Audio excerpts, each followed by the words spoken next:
We're here this afternoon with Kylee Walker from the Iowa Girls High School Athletic Union. How you doing today? Good. Thanks for having me, Troy. I appreciate it. Well, you've been a busy person. I have. I thought maybe we'd do this last week, when everything was real fresh, but you had to go bowling for a week.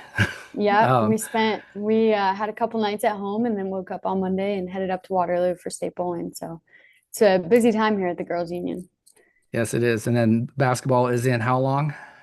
Basketball is in 2 weeks from Monday. So March 2nd or 3rd, six So days it's long. it's So wow, it all kind of hits all at the same time, doesn't it? hmm Um, so the girls the tournament, the state tournament, I'll say the wrestling state tournament.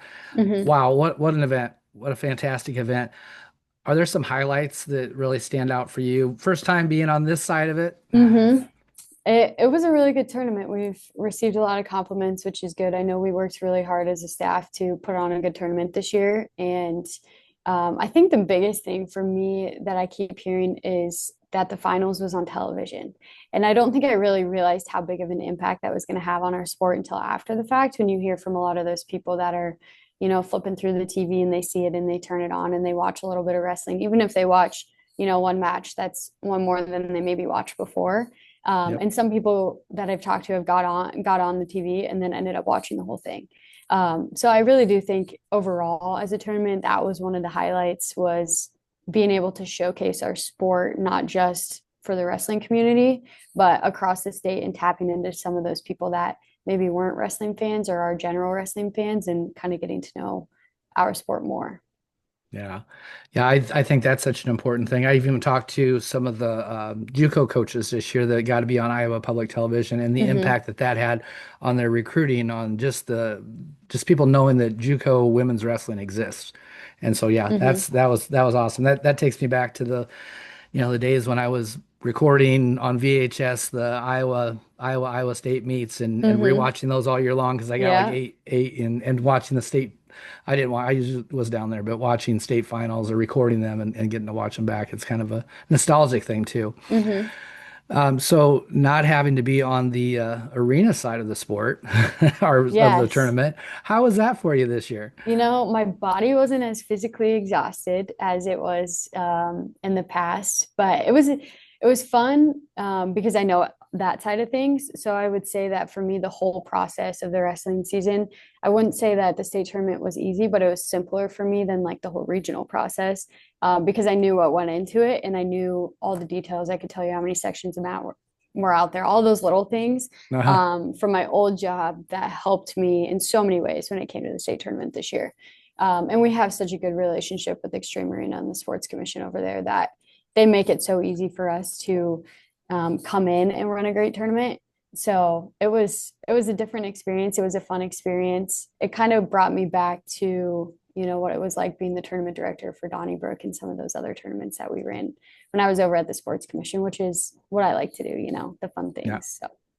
So let's just go through some of the things that stood out to me. I Mhm. arrived that evening and I walked back to talk to you and Aaron and talk to Louis too.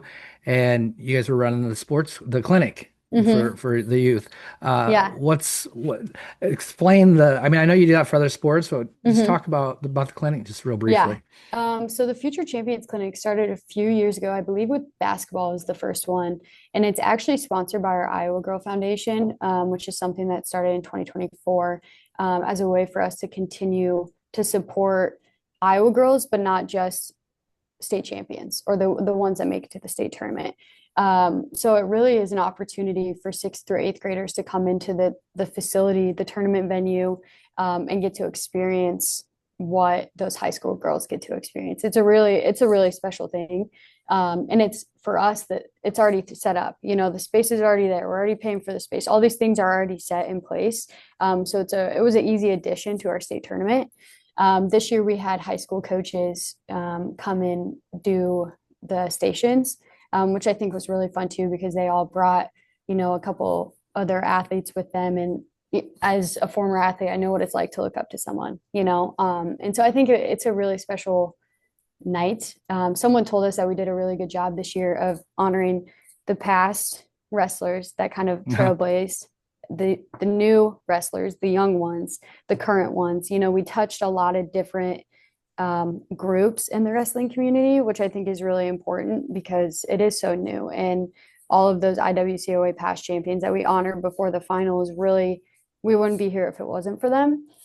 So I think all those things kind of play into the Future Champions Clinic. One of our favorite parts of that is we take a break in the middle and we have cards that they fill out, and each one has a different question on it. What does wrestling mean to you? What's it mean to be an Iowa girl? Who do you look up to? And then we had those put on the hallway, the locker room hallway. So as those state qualifiers come in the next morning, they can read all those things and kind of motivate them. If they need a little boost, I'm sure they don't, but just something to look at that reminds them of what they're doing it for. So we really enjoy it. I think the girls enjoy it. The parents enjoy getting to sit there. I know I talked to a mom this year that said her daughter started wrestling and she doesn't know a lot about it, so she's excited herself to sit there and learn. So I think it's a really good thing that we've got going on. We do it for basketball and volleyball as well. Yeah, no, it was pretty cool to watch, and bringing in those high school coaches, I think that's really good idea too, and having Mm-hmm. the girls there to do it. Yeah, I absolutely love that idea. Sessions, things went very smooth this year, and I Mm-hmm. don't think we had the congestion as we have in the past. Um, I guess maybe explain that and Yeah. yeah, just how that all came about, and if what you think for the future of that. Mm-hmm. So the biggest change that we had this year was we split that Friday morning session. And by splitting that into two separate class for their respective classes, it basically split up that Friday morning chaos session. In the past few years, that session has sold out. It's been very overwhelming. There's been, you have a lot of girls in there, you've got a lot of coaches, everyone's weighing in at the same time. It was just a lot going on. So by splitting that up, it really allowed for one, more fans to come in, but I think a better experience too for the athletes and coaches. You have separate weigh-ins again. You have a little bit more warm-up space in the back. And then you have a little bit of a break there between everything. I know we ran into wait time this year, and so we put the 8 mats out. We didn't want to run into issues and get pushed back. Being on TV this year is really Yep. important that we did not run into time issues. But now that we have data from this year, it'll be nice for us to run back and run simulations on different situations and times. How many mats do we want to put out there? What's that look like? But I think that really did enhance the overall experience this year, and it's something that it's moving us in the right direction. We'll always look at it and go through it with a fine tooth comb, making sure that we're doing everything 100%. But that was the biggest change this year. We only sold out the final session, which 75% of those tickets were purchased before the tournament even began, which really means that, a lot of those people knew that they could possibly have someone in the finals, so they purchased those tickets. And only 83% of tickets were actually scanned in. So with that being said, I know there's some room still for us to work with, and we'll just figure out the best way moving forward, what that looks like. Very nice. Finals. Wow. What a show. Mm-hmm. That was pretty cool. That I again I told you earlier I was a little skeptical because I really liked having the third and fourth, fifth and sixth, but I'll have to eat crow on that one. That was really good Mm-hmm. to highlight those. Just a great show. What's some things that stood out in the finals for you? I think overall there was a lot of things that happened that wouldn't have happened 4 years ago, and I think that just shows you how far our sport has grown. And I think there's a lot of amazing things and a lot of amazing athletes and coaches that make it to that. You have 56 girls that deserve that spotlight, and I think Yep. being able to give them that spotlight really shows where our sport's gone and what it's gotten to. It was it was really fun. It was a really fun, the worst part of sports and the best part of sports were shown in that night, and it really gave our sport a lot of credibility, I think. Oh yeah, there was some huge upsets, but then Hmm. that's part of the sport. That's what Hmm. makes wrestling wrestling. Right. I've been interviewing a lot of high school girls this week, and Hmm. it was actually Jamie Crawl. I don't know if you Hmm. got a chance to talk Yep. to her. Just a funny girl, and I'm Hmm. sure this comes from Dustin, but he said seeds are for birds, Hmm. and he was so right. I haven't Hmm. done it. I think it'll be mind numbing. Again, you said the same thing with statistics. You get started on them, and it takes a while, so we don't have as Hmm. many stats as we'll have later on. Hmm. But I would love to see statistically ranked versus seeded versus placing and see actually how Right. that comes out. Hmm. I'll again, that's very mind numbing, and I'll Yeah. I'll A have to lot of do work. that sometime, Yeah. sometime when I got nothing better to do. Um, as far, yeah, tournament, great. Some things maybe that you're personally like got some ideas floating in the back of your head. Obviously, these got to go through everybody, so it's just, Hmm. but we all have ideas. Anything that you could see that would stand out that you're like, I'd like to see that change. Um, I don't know if there's any, I know there's been a lot of discussion about a lot of little things. I think overall with the tournament, the biggest thing on my mind right now is figuring out what dual team looks like, and really focusing in on that. We announced last Monday that we were going to Extreme Arena for that, which we're really, really excited about. Again, the Sports Commission and Extreme Arena, they do a wonderful job. And there really is no better place to host a wrestling tournament in a community that wants you there and wants the athletes and the coaches and the fans there. So we're going to spend some time here once basketball's over, really digging through what we want that to look like and making sure that that tournament is the way that it should be, and just providing more opportunities in a different way for our sport. Very nice. And so, yeah, the location for I'll skip ahead on my Hmm. stuff. That's all right. Location, obviously, Iowa City, great location. That area is so good for wrestling.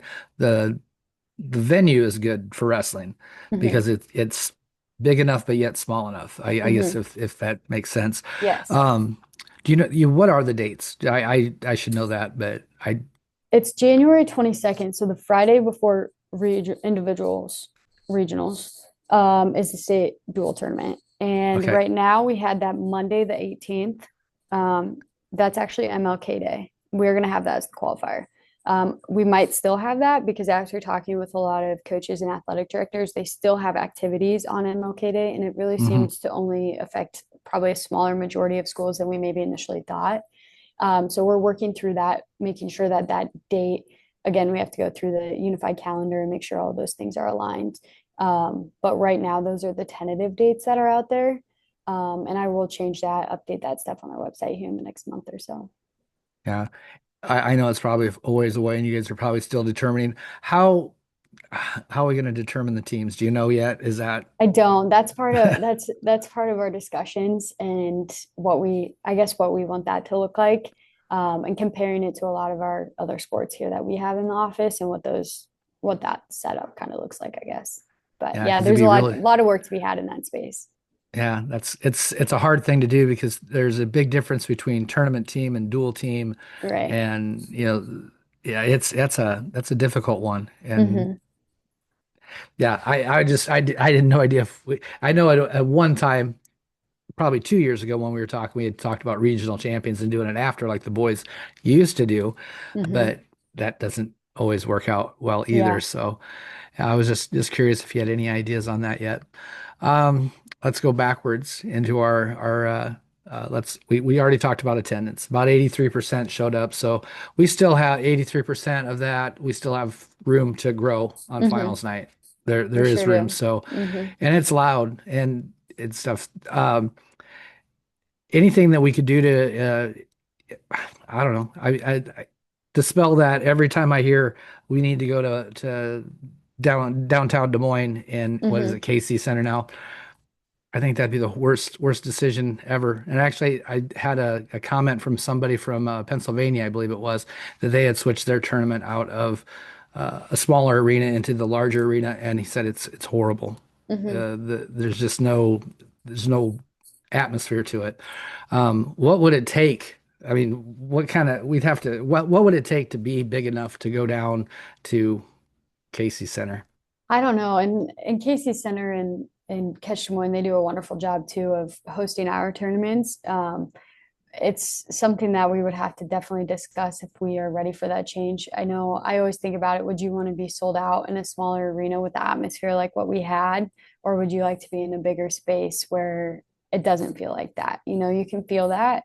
And does it, I don't know, you have to ask yourself the question, is it better for the sport? Is it better for the athletes? Or is it, what kind of step are we taking with that? I definitely think it's something that we always continue. We definitely acknowledge because we definitely get a lot of comments that we're selling out, we're selling out, we're selling out. And I think this year we moved in the right direction by splitting that session up.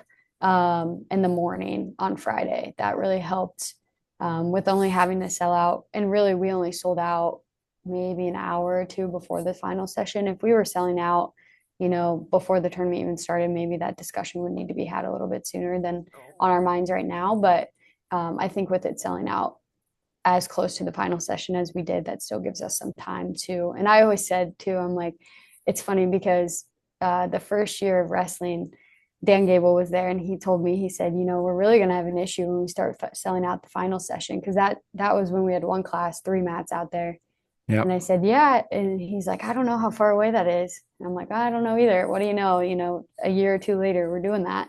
So things can change quickly. Our numbers overall this year, last year we had 3,400 athletes do body comp assessments at the beginning of the Yep. season. This year we had 3,600. So the numbers aren't growing as big as they're still growing. They definitely are Yep. still growing. But I always wonder, are you not getting those athletes anymore that said, oh, this wasn't something that was offered, so I'm going to jump in and try it now? Or are you getting those athletes? And you can tell by the competitiveness of our athletes that they're competing throughout their whole life.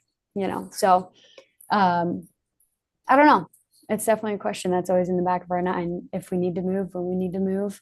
I know the arena over there, they always joke I mean, you can always put seats on the floor. There's a lot of things that we can Yep. always do before we get to that point. But So you talked about numbers, the 34 to 36, so 200 more. And you might not have done the math yet. Did that correlate to more at regionals? just a little bit. It correlated about 200 more. We had just over 1,900 at regionals, so that we Okay. look at that as your varsity athletes. So that kind of tells you the junior high athletes as well. And yes, last year was just around 1,700, so that number Okay. correlates with additional 200 this year, which is a good number to see. And knowing that our numbers are correlating, because again, someone could take the body comp assessment and then the next day realize that they don't want to compete. So Oh, it um, happens a lot. I had all the time. probably 7 or 8 girls on our team that body comp that maybe only wrestled the first couple of weeks. Yeah, for So sure. those numbers, I was wondering how regionals grew, Yes. and obviously they did grow. Hmm. Um, some changes this year at regionals. We went to 80 teams in 2A and what the rest in 1A. Hmm. But it worked out fairly close. Hmm. What's your thoughts? Are we kind of in the right spot, you think, or at least going forward for this Yeah. year? Okay. I think we're in the right spot. I know there was some people ran some numbers for me and did some math on like how many, gosh, I got to think about it. I've looked at so many numbers the I, past few days on I have a spreadsheet. If you need, yes. tell me what numbers you want, and I got them for you. They were telling me the numbers of qualifiers and then where those qualifiers placed at Oh, state. you have that. So yeah, someone's working on it for us. I've got all sorts of numbers coming in, I'm and sure. it's great. I love it Yep. because it's fun to look at. But I think we're moving in the right direction. Aaron and I spent a lot of time on it this last year, um, and I don't foresee any changes this year as far as the number of qualifiers that we take, how many how many schools are in each class. I think three classes would be really, really difficult. Yep. I don't again, that's something that we're looking at as an organization and across the board for all of our sports. Swimming wants another class, tennis wants another class, soccer wants another class. So it's something that competitively, how does that look? And does it help or does it hurt the sport? So I don't know if that's something that, and again, there'll be more discussion with the advisory committee meeting in March and with our board after that. And if there are some changes, but I don't foresee a ton of issues. I think the from a regionals point of a few changes, little things like maybe doing three mats at 1A sites instead of four mats. Yep. There's some notes like that we have that, they ran into wait times 30 minutes in. So just little things like that I think we can continue to do to just overall enhance the experience that changes as our sport gets more competitive too. Yeah, I think So, if we looked at a third class, man, I just because I have it sitting right in front of me, average team size in 2A at all regions, average 10.6 and did that same math for 1A, and it was just over 6. Hmm. So you take the bottom, whatever, 64, 80 teams, and you might have team sizes of 4 and 5, and which Right. would be very difficult to have a Hmm. regional. So yeah, I Right. don't think we're quite there. That's No. and we might as well throw the elephant in the room is always going to be uh, until things get split up, co-ops. And Hmm. we talked prior, and you got some very good points on it. Hmm. You want to just Yeah. I think the biggest thing, again, I was telling Troy this earlier, that we have so many comments about co-ops, and it's something as a wrestling community that we need to remember that co-ops are for all of our sports. So when we get the comments like, oh, we need to take away co-ops, co-ops shouldn't exist, well, we actually have 74 co-ops, and some of those are one school with another school. So by taking away co-ops, we're really taking away opportunities for that one girl. I get calls all the time saying, oh, I have a I don't know, 155-pound girl, and she doesn't have anywhere to compete. Well, here I can give you all the schools around you that have programs, and you can do a co-op with them. We yeah, get that question a lot. And it's something, again, it's across the board for all of our sports. If we took away co-ops, we would take away swimming. How many schools across the state of Iowa have a pool? It really comes down to facilities, it comes down to staffing, it comes down to a lot of things.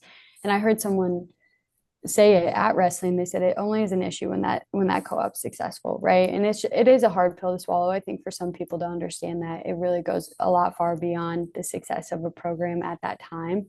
And it's just something that we are always going to face and we're always going to have, and people always be reaching out about the super teams and this or that. But it's the same thing with the private non-private school conversation. It's yeah. only an issue when a team is successful. So it's just something for us to consider, remind ourselves that it goes much farther, I think, than the sport of wrestling. And if you go look at the statistics of the girls that won state this year and the schools the district that they actually live in, would they have that opportunity if that co-op Yeah. wasn't there?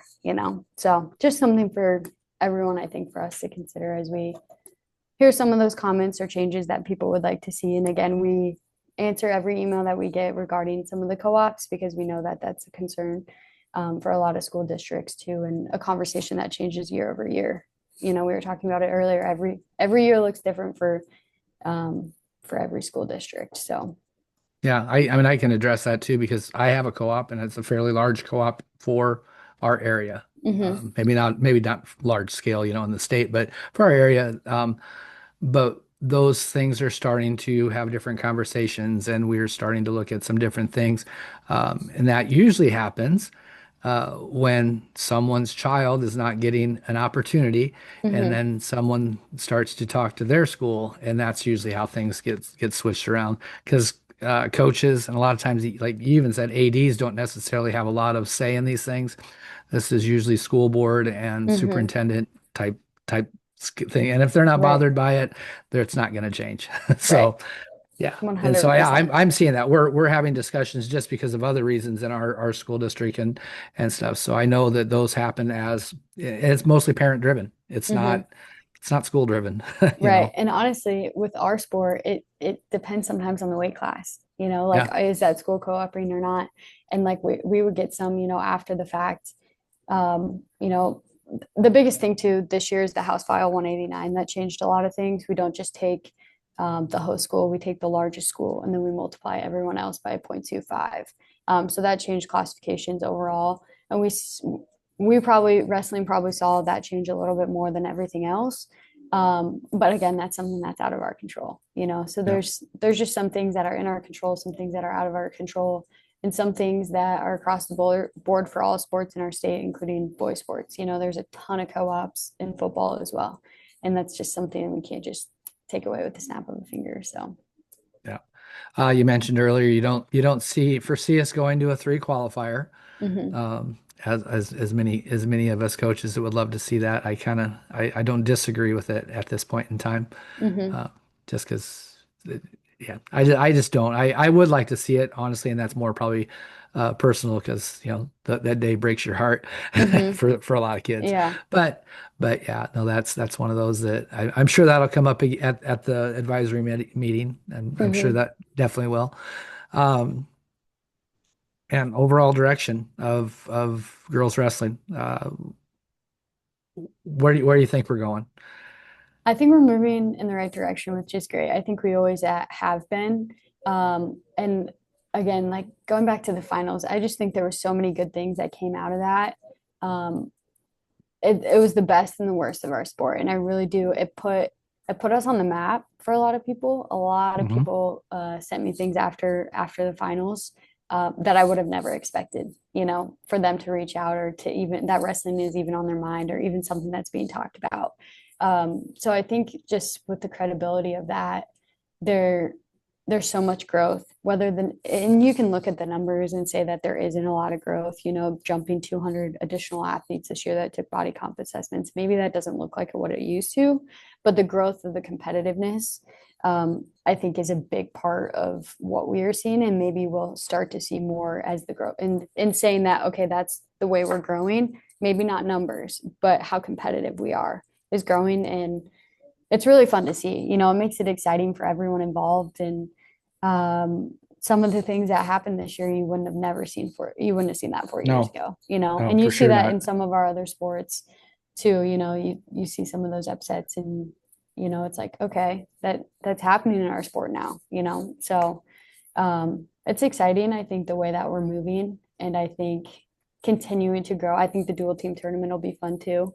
I think that'll just provide again more opportunities for girls to get that experience, to get the state championship experience, to get the postseason wrestling type or whatever you want to call it Yeah, experience. So I think it's exciting. I think we're moving in the right direction for sure. yeah. Well, and when we talk about overall numbers, Hmm. I could be wrong, but if I remember right, just a couple years ago, we were behind California, Texas, and Washington State for total numbers. Ooh, Um, I would if I have to remember look. right, USA, yeah, I USA Wrestling it, runs all those numbers, and it's a very yeah, wonderful document because it has it all on there. Yeah. we may be fifth, fourth, fifth, Hmm. somewhere in there. Hmm. I will never use those next two numbers because you know why. Hmm. But fourth, fourth or fifth in the country with the population of Iowa is, what do we have? 3 million people in the state. They have 3 million Right. people in some of their cities. Hmm. So just the numbers for Iowa kids that are competing. Where does wrestling fall? Maybe you don't know right off the top of your head in like sports for the girls union as far as Um, population. yeah, I would say we were actually just talking about this morning. We kind of tier our sports by size.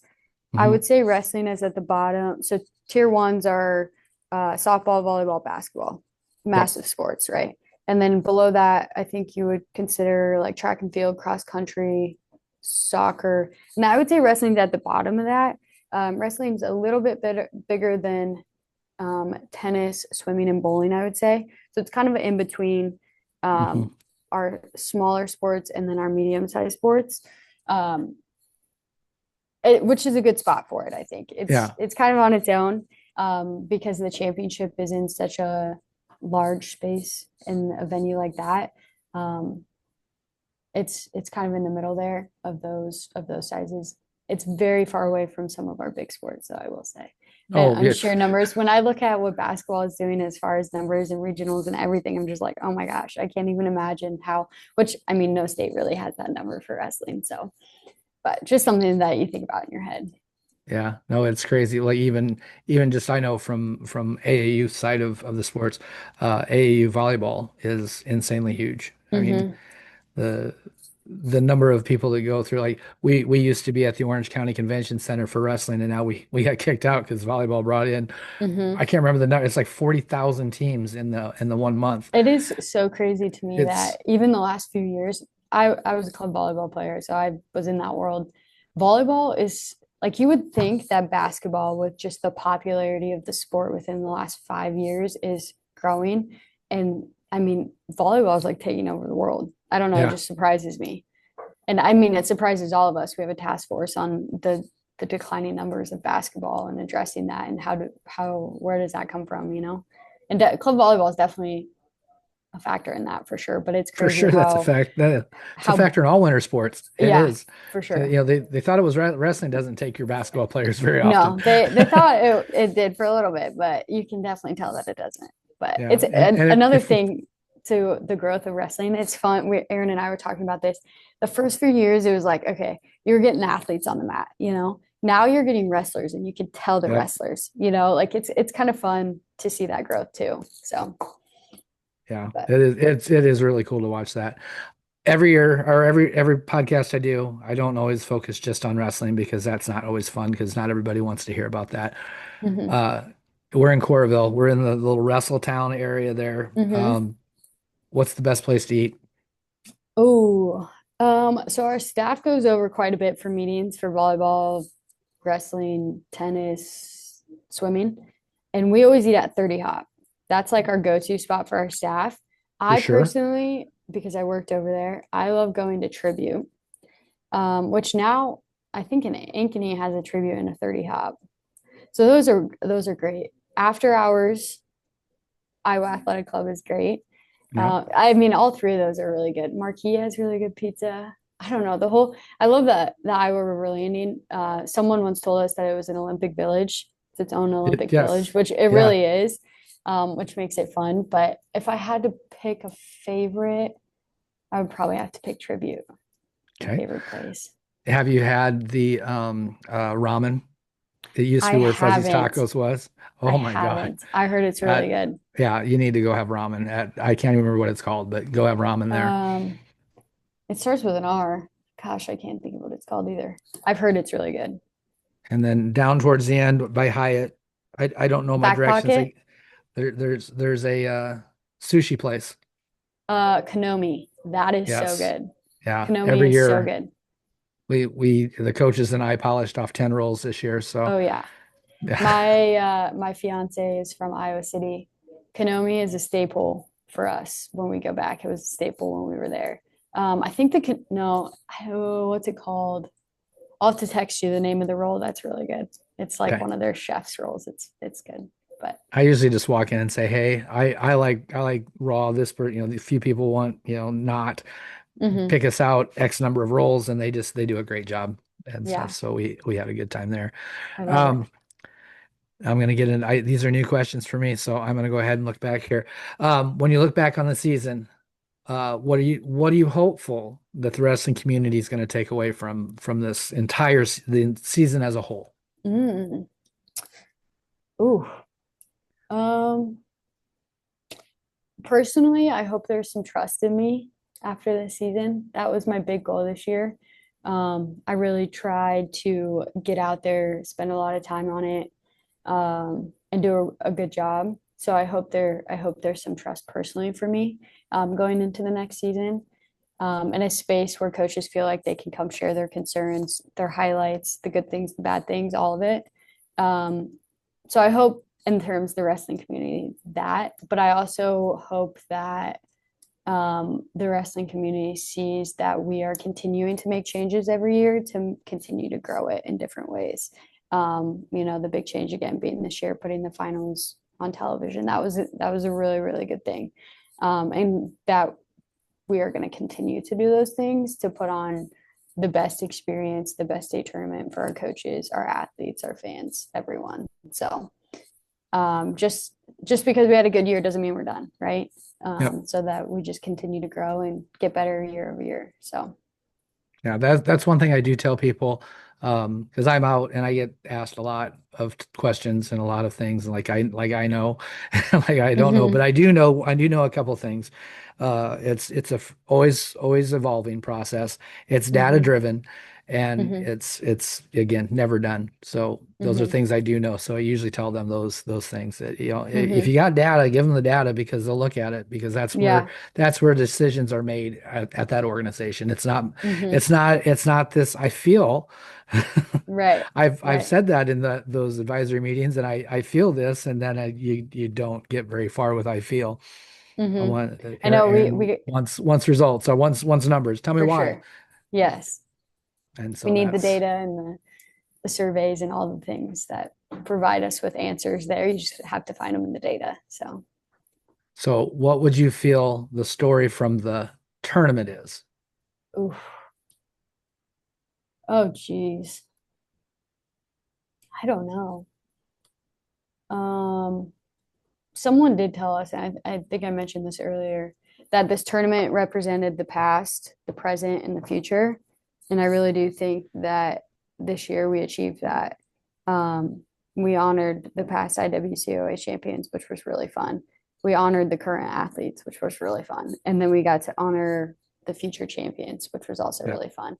And I think continuing to do that is how we have people buy into the sport. And I received a lot of emails saying how great it was that we honored the IWCOA past champions and that it's something that we can continue to do to grow the sport. The reason it took us so long to do it was the first time that there wasn't any competing, in the finals. Yeah, you're right. So it was something that we had to wait to do, but it felt special. And honestly, I didn't really get to stand in there because I was in the back getting the Parade of Yep. Champions ready. But I heard the standing ovation was amazing for them. And I do think overall as a tournament, continuing, it's not always just about wrestling, and you can see that in all the past, the present, and the future. So um, the worst and the best of wrestling. So Yep. those are my two stories. And you might have just given me my tagline. Would you say the best and worst of the sport or best and Mm-hmm. worst of the wrestling would be the tagline? Because that's been my that's a tough question to ask. I've been asking high school girls to tell me the tagline for their wrestling journey, Mm-hmm. and it's a tough question. But I think Mm-hmm. I got to write it down so I don't forget because I am to the age where I forget stuff. Yeah, it was definitely the you saw it all this year, I think, at the state tournament. You saw the heartbreak, you saw the excitement, you saw the we're still being talked about in the news type information, and um, you kind of saw it all. Oh yeah, Everything, everything. it's incredible how much we've gotten the Hmm. sport has gotten publicity from. Hmm. I sometimes wonder how envious surrounding states of us are, and I I'm sure know. they are because they'll be they'll be on that corner two or three mats in the boys tournament where we Hmm. have this amazing product. Um, Last two things. When you look at Iowa girls wrestling, what do you think it means to wrestle like a girl now? Ooh, I think it means um, perseverance. That's my word. I It's a good think word. I think that word represents the past, present, and the future of girls There you go. wrestling. So, I like yeah. it. And then final thoughts. Mine are just so you know, when you said you hope that people gain some trust and stuff in you. Uh, I heard throughout the year, my questions are getting answered Hmm. and you were out there and everybody saw you. So I think that definitely happened. I appreciated, anytime I asked a question, I got an answer back like that day. And Hmm. and and we I know you well, but I know you're busy too. So I know Right. that. So, Uh-huh. having that open line of communication. Now, well, it wasn't just with me. That was with all coaches. So Yeah. that was That was definitely my cool. goal. That was my Yes. goal. Got any final thoughts for the day? I don't think so. I appreciate you bringing me on and talking. I know it does a lot of good things too for me. I think going back to the communication with coaches, it's just another way to get in front of our community and continue talking about it. I think what you're doing is great. I mean, I'm following all the time and I see things pop up, new things that I'm learning all the time through the stuff that you're posting. And I think it's so fun and it really does a lot of good. There's people again that are coming out of the woodworks talking about things that they saw in your podcast or that they saw here that I'm like, I had no idea that these people even knew what was going on in our small wrestling community. It's small, but Yep. it's not, and it's Yeah. continuing to grow. So I appreciate everything that you do for the girls' union, and just the sport of wrestling in general. It really was a fun year, and it'll be here again before we know it. Oh, I know it. It's crazy.